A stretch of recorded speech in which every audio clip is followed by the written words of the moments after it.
Once upon a time in a rustic village, three brothers lived together in a small cottage by the edge of a lush forest. Their names were Bram, Leon, and Otto. Each brother was known for their own little quirks, but what united them most was their insatiable greed. One day, their aged uncle, who lived far across the country, passed away and left them a treasure map to a hidden fortune deep within the woods.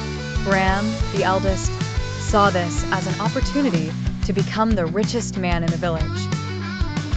Leon, the middle brother, was motivated purely by his love for gold and shiny ornaments, dreaming about all the jewelry he could adorn himself with. Otto, the youngest, had simple desires but was never satisfied, always wanting more than what he had.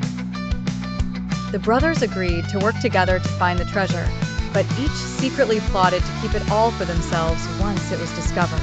Setting out at the break of dawn, they ventured deep into the forest guided by the tattered map. The path was fraught with challenges. They crossed roaring rivers and climbed steep, rocky hills, each time working together, but always with their own greedy ambitions lurking just beneath the surface.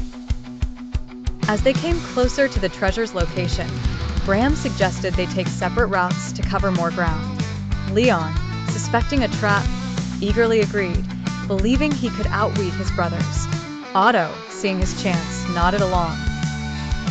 Despite separating, their paths converged again before reaching a magnificently carved stone marking the treasure site. As they dug feverishly, the brothers quarreled about who should take what.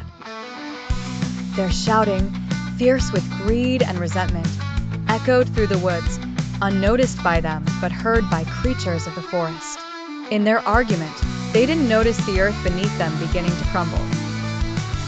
Suddenly, the ground gave way, and the three brothers found themselves tumbling into a hidden underground chamber. There, amidst glistening jewels and golden coins, they realized the true cost of their greed. None of them could carry the treasure alone out of the cavern, and the only way was to work together once more. Temporarily casting aside their greed, they cooperated to reach the surface. Each brother begrudged that they needed the others. By the end of their adventure, they had learned that shared fortune might not be as weighty or dazzling as personal brief triumphs, but it was far more fulfilling.